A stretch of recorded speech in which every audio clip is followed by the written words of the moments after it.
Alright guys, we're doing another tier list and we're going to be going over all the Titan exotics that we have in the game right now. If you haven't seen my Warlock and Hunter one, be sure to go check those out. And I'm actually recording this one right off the back of recording the Hunter one. I was having too much fun with that, so I definitely want to jump into all the Titan exotics for you guys. And I really hope you all enjoy it. Now really quick, this is a PvE focused video. I know there's going to be some exotics that are very good in PvP that I'm probably going to rank a little low. Back in my Warlock video, a lot of people were kind of upset that I was posting things like Ophidians or Transverses a little low because in PvE, you should probably never run those over any other exotic in the game. But besides those comments, there's definitely a lot of positive ones, and all the support you all have been giving me recently has just been insane. Like, you guys are crazy, honestly. I truly appreciate it so much, and I really hope you enjoy this video. And again, be sure to let me know what tier list you'd like to see next. Now that I've done all the armor, I can go to weapons, subclasses, literally anything, and I'll try to put it together for you guys. But let's just jump right into this. All right, so in here now, again, shout out to Offpara1 for letting me use their tier list. Also, thank you so much for being a supporter of the channel. It really means a lot. But the first exotic that we're going to jump right into is the Acdo feedback fence.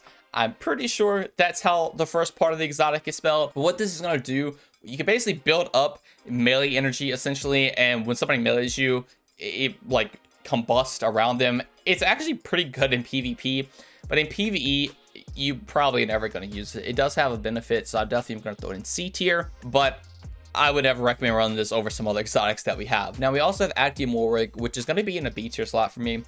It is definitely not the greatest, definitely not bad. What it's going to do is your auto rifles and machine guns will constantly reload themselves over time. It is very fun if you're playing into that, especially with things like Thunderlord with this new catalyst. You can have infinite ammo, but it's definitely not the most practical thing in the game, but it isn't bad. So that's why it's going to B tier. Now we have the Aeon Gauntlets, which again, S tier, generating heavy ammo for your team, especially on harder in-game content, which is almost necessary at some points in the game. It's just insanely strong. You never use the other two mods, but the one mod where you generate ammo is 100% worth the S tier spot. All right, so now we have Antaeus Wards, which is going to improve your slide distance, and when you slide, you will get a shield in front of you, kind of like the Juggernaut shield. It will reflect damage and give you super energy. It's not bad, don't get me wrong, but the slide distance is pretty much worthless in PvE, and the shield reflecting thing, I guess, is okay, but it's definitely not the greatest. You're never going to use this over any other exotic. This is a very good PvP exotic, but in PvE, reflecting stuff doesn't matter too much. It's kind of like the Hunter Access Super with Light Ranger Helmet. It's just not worth it to do it. At least you don't have to use a super with these, which I guess is better. So it's not D tier, so it's C tier. Now we have the Armamentarium, which I think is going to go in the A tier slot. It's just a very, very good exotic. It's very plain. All it does is give you an additional grenade, but having an additional grenade is very strong on a lot of the subclasses. Double dust fields for crowd control is nice. Double storm grenades for R3.0 to act like crazy is nice. It's just really good. I definitely don't think it's the S tier spot because of some other exotics we're going to get into later, but it is still very good in the A tier spot. Now we have Ashton Wake, which is honestly a pretty good exotic. I honestly would probably rank this in A tier. So what this is going to do, you basically have your fusion grenade just instantly throw and it automatically blows up. It doesn't have to like wait and stick to something. And you can pretty much turn this to a very, very fun grenade spam build because it's going to give you energy back when you kill enemies. And then obviously you take mods like, you know, elemental ordnance, get wells back to get more grenade energy. It pairs extremely well. But also if you hit higher targets, you will also get more grenade energy back. So you can pretty much have infinite grenades and you can buff the grenade damage on these. And it is just very, very fun. Now we have no backup plans. Honestly, probably going to put that in B tier. You know, getting a shotgun kill to get an overshield and get your melee energy back when you get shotgun kills is nice. It's definitely not the greatest. It's definitely not the worst. And it does have a little benefit. So I definitely think it should go in the B tier spot. Titan's Ramparts, probably B tier, maybe even C tier. I mean, obviously this is a very good PvP exotic. You can throw your barricade down, shoot through it. In a DPS scenario, maybe it's okay, but the boss is going to shoot the shield and it's going to go down anyway. So honestly, I probably will just keep it C tier, but I definitely can see the argument moving up to B. Now, going on to Crestfabulubi, I think this is actually a very good exotic as well. When you pop your barricade, you're going to heal people and you generate more orbs. I'm trying to debate if it's A or B tier, probably B tier. Again, I can see the argument for moving it to A because having that little burst of healing is nice, especially pairing this with Void 3.0 so you can get the overshield as well with the aspect. It's very good for survivability and generate more orbs, which is also nice for your teammates. It's a very team-focused exotic, and I like that. Like, I like healing people and giving more orbs to people. But would I use it over other exotics? Probably not, but it is still very, very good. Now we have Cuirass with a Falling Star. This is definitely an S tier exotic. It makes Thunder Crash insane. Literally, it does so much damage when you pop this with this on, and you get an overshield after Thunder Crash has been used. So you get out of the area nice as well. It's a very good for survivability after you pop it. And there's really not much else to say about it. You just put this on, hit your Thunder Crash, and you do a lot of damage to a boss. Doomfang Pauldrons, honestly, probably A tier. I know a lot of people don't use these, but if you are utilizing your actual, Sentinel shield super instead of bubble, you can get a bunch of shield throws out this and pretty much have infinite super. So in any harder content, the ad clear of this is just ridiculous because you just have pretty much infinite super at all times, and you can just throw shields and melee everything. It's very, very fun. I would argue it's probably some of the best ad clear in the game, super wise, probably even better than Stormcaller. This is kind of like the Crown of Tempest in the sense that Stormcaller lasts a while, but the super is kind of bad, but it is really good for ad clear though. So I definitely think it deserves the A tier spot. Now you have Doom Marchers, which in every single one of my videos, I've always put the Crucible sprint speed base exotics in lower tier, but for this one, I'm honestly gonna put these in A tier because you do build up that static charge to chain lightning everywhere, and that chain lightning will destroy a lot of enemies. It's very, very fun, and all you have to do is sprint a little bit and get a normal melee. It just kills everything. It's kind of like R3.0 on the Hunter, so you can jolt everybody after you dodge, except it's on a Titan. And if you just need to kill some trash mobs, this is 100% a very good exotic to do that with. Now we have Eternal Warrior, which I'm just going to put that in D tier. You get a overshield when you pop Fist of Havoc. Fist of Havoc, if you're using that in PvE, I mean, I know it's okay for ad clear, but yeah, this exotic's bad. You don't run this thing. Then we have Hallowfire Heart. Honestly, this is an A tier exotic. It's good, but compared to some other exotics we're gonna get into in a second, it's kind of just overshadowed by it. But basically, you get more solar ability energy when your super's full. It regenerates faster. It's relatively good again, but get into our next exotic. We have Heart of Emos Light, which is 100% going in the S tier spot. Usability, you get more cooldown, you get more damage, you get more health for your shield, everything like that. You just get so much benefits from using the ability, and you can just spam abilities back and forth. This also is not limited to a specific subclass, so you don't have to just run it with solar. You can literally run it with all 4 subclasses, and it is by far the strongest Titan exotic in the game right now. Literally everyone runs it on any class. And also another fun little benefit is if you are running this on Arc 3.0, since it is a chess piece, it's also just extremely easy to just swap over to Cuirass the Fallen Star because it's an exotic, so you don't have to swap 2 armor pieces. You can just pop that on, use your super, pop back to this, and you're good to go with your ability skin. There's really not much else to say about this thing. It is just ridiculously strong. It makes storm grenades pretty much heavy weapons in the game, and now it is just so fun, and it 100% deserves the S tier spot. Honestly, it deserves the S tier spot literally at the beginning. Let's just move everything else behind it. Now we have Hoarfrost Z, which honestly I'm gonna put in A tier as well. Being able to spawn the stasis crystals with your barricade is gonna play really heavily into stasis focused builds, which is nice because Titans can actually do some crazy stuff with stasis crystals since they have their fragment. They spawn the shards after they break their crystals, so you can have pretty much infinite abilities, infinite damage if you're running the right mods and running weapons with headstones. Also very, very nice, and I think this does pair extremely well with those builds. It's very, very fun, and it also is really, really strong. I definitely think deserves the A tier spot. It is obviously not as good as other exotics up here, but it's definitely better than some of the exotics below. Now we have Icefall Mantle. This is another one of those exotics that it's not the greatest, but it's also not bad. I'm debating in B or C tier because you do get that overshield, which is nice for survivability if you are in a situation. I'm pretty sure it also slows enemies when they're around you as well, which is pretty cool. But the problem is it also slows you down, and running other exotics is always gonna be better. So honestly, I'm just gonna put this in C tier. Don't get me wrong, you become very tanky with these, but just having the ability to not move is so unfun to me. I definitely think I would just throw these in C tier. But I do see the argument for B tier, and if you like these, definitely use them because they're not terrible, but they're also not Heart of Emos Light. Jeffrey's Horn, dude, honestly, this is another one of those exotics. I'm struggling between B or C. It's not bad, but it's also not the greatest. I know I say that a lot in these videos. You throw your barricade down, and it shoots out a little solar thing. You get solar kills, you get barricade energy. The solar wave it does, honestly, isn't terrible, but you're using any wave frame grenade launcher would achieve the same thing, and it does more damage.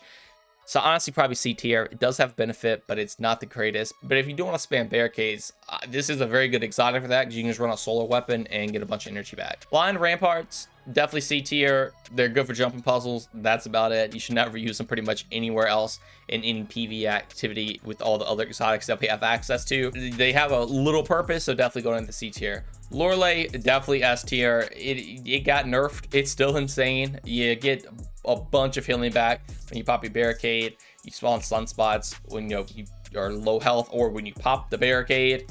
It is ridiculous. I think we all know how strong this thing is. Like, literally, if you're trying to wipe in a raid scenario and you have this equipped, it's hard to wipe, like, because you just live forever. Now we have One-Hot Mass, which is probably B tier. Honestly, it's not, again, the greatest, not the worst. You do get a little, overshield when you kill an enemy at marks, which is nice, honestly, because you can just have that up a lot in PvE.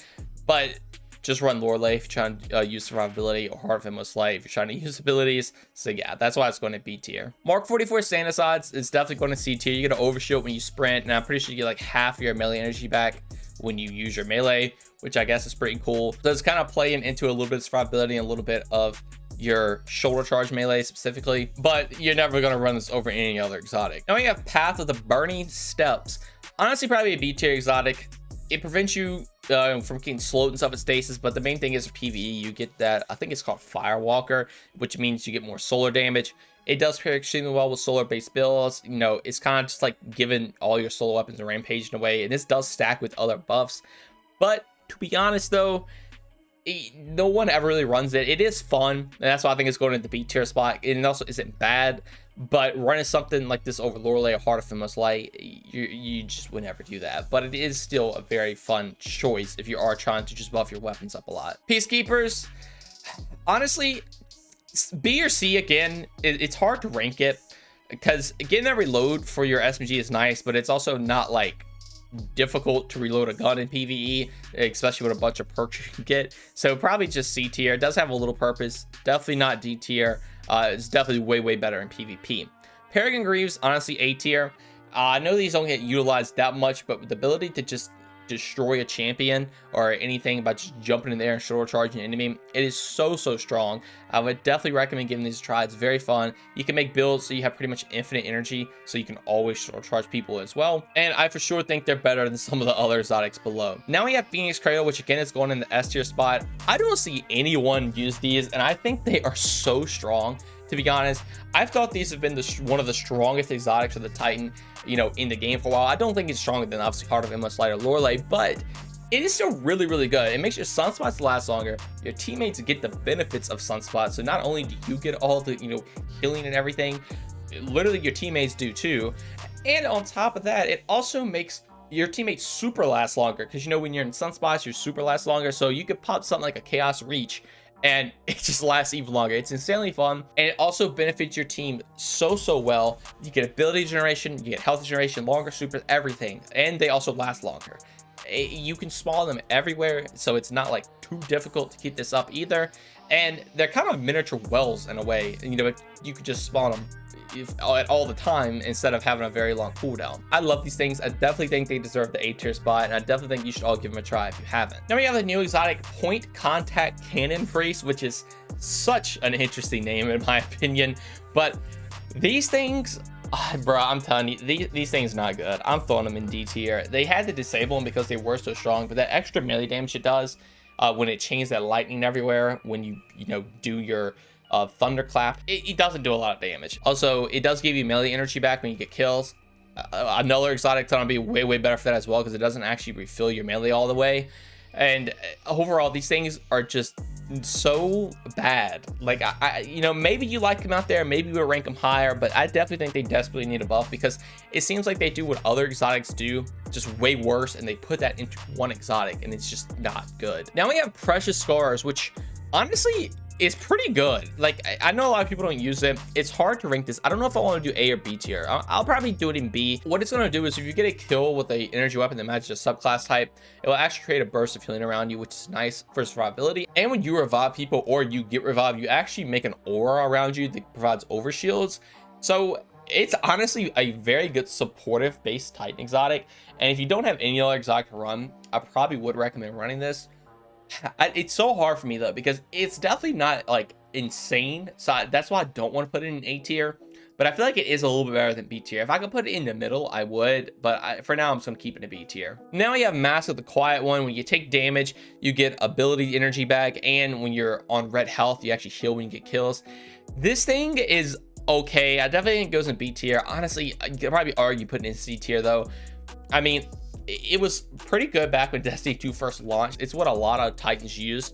But now with other stuff we have in the game, if you're trying to get abilities back, just run Heart of Emos Light. That's the problem with this exotic. It basically just destroys every other ability-based exotic in the game. But if you want to run this, you can. But even with the survivability part, literally running Precious Scars or Lorelei is going to be way better. So even with that, like, honestly, I'm going to put it in C tier because everything else just kind of outdoes it, and I would never recommend running it. Now we have Helmet Sleep 14, which is probably going to go in A tier. You get that overshow when you pop bubble. You also can blind enemies with the Ward of Dawn and your actual Sentinel Shield itself, which is pretty cool.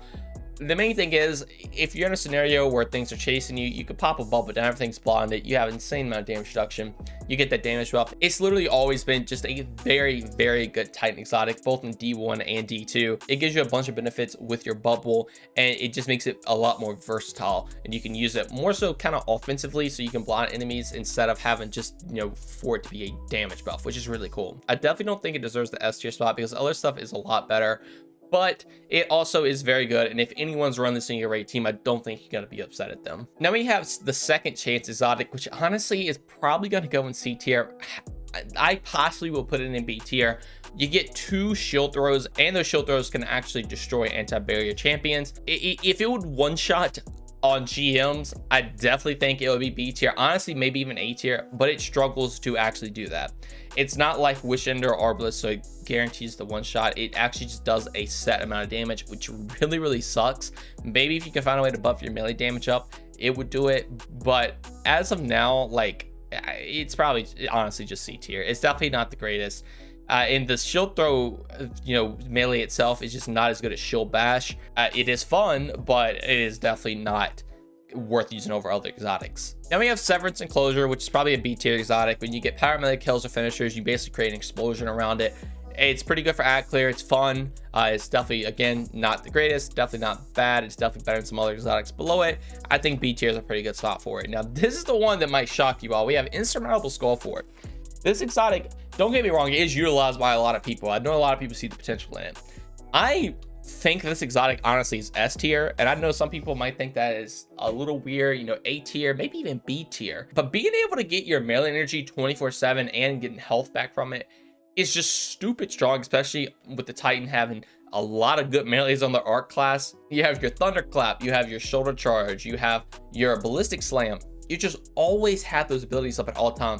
The Thunderclap obviously does insane amount of damage. Ballistic Slam is very fun, and Shoulder Charge also, it's very good for blinding enemies. Also, all 3 of those are just insanely good for ad clear. Literally always having this melee energy up also plays so well into mods like Melee Wellmaker. You can make so many wells, and I would 100% recommend trying this out if you have it. It definitely deserves the S tier spot if you are playing into melee builds. And I honestly believe this is the one exotic that kind of can overtake Heart of Emos Light if you are specifically playing for melee builds, since you just always get that energy back. Now we have Stronghold, definitely a B tier exotic. I mean, it makes your swords a lot better. I know there are some crazy survivability builds with these things, but I mean, overall, you can make them work, but they're definitely not the greatest. I think B tier is a pretty solid middle ground for them. And if you like sword builds, definitely try these out because they are very fun with that. Synthesup's definitely S tier. It makes the bonk hammer build crazy. Like, if you just any melee build on the Titan is crazy with these things, and it also buffs your super damage too. You get more melee lunge range. All of it's very good. It's very strong, and I would definitely recommend using these. Now you have Ursa Furiosa, definitely gonna be S tier as well. I can see the argument for maybe moving these to A tier. I know they don't get utilized that much anymore, but using these things like GMs, you get that shield up, you get so much energy back after you blocked so much damage. You're also buffing your teammates damage by 40%. It can just turn any unpleasant scenario into literally the best scenario in the game, because it literally blocks everything. Like, it blocks every single bit of damage. You get a bunch of super energy back, and you give more damage to your teammates. It's very strong, and I really think it does deserve the S tier spot. Now we have Worm God's Crest, again, S tier. This thing is insane on the Titan. You literally can just one-shot bosses half the time if you have 5 stacks of these and you play into a build correctly. Also, the bonk build with the little mini hammer, this gets more damage for it. It is so strong. It is ridiculous. It just lets you pretty much one-shot anything in the game if you do have max stacks, and it is definitely worthy of the S tier spot. But that is my Titan list. Let me know what you think about it in the comments below. Let me know if you would have changed anything. I think this is a pretty solid list, and I already know I'm going to get comments. I'm probably going to get roasted with some of these choices. And if there's one person out there that likes the Eternal Warrior you think deserves S tier slot, please be sure to let me know, because as of now, this exotic is desperate need of evolve. But all right, that's gonna be all from me. I really hope you guys enjoy it. Again, be sure to let me know in the comments what you guys would like to see next, tier list wise or just video wise in general. I'm obviously still gonna be posting a bunch of builds, you know, weapon reviews, you know, just anything Destiny related. So if you guys like to see any of that content, be sure to consider subscribing, dropping a like, and turn those notifications on. Also, if you enjoy my Discord, follow me on any of my socials. All of that will be linked in the description as well. But I just want you to know that watching this video is way more than enough. Thank you all so much for watching this one, and have a great day. Peace.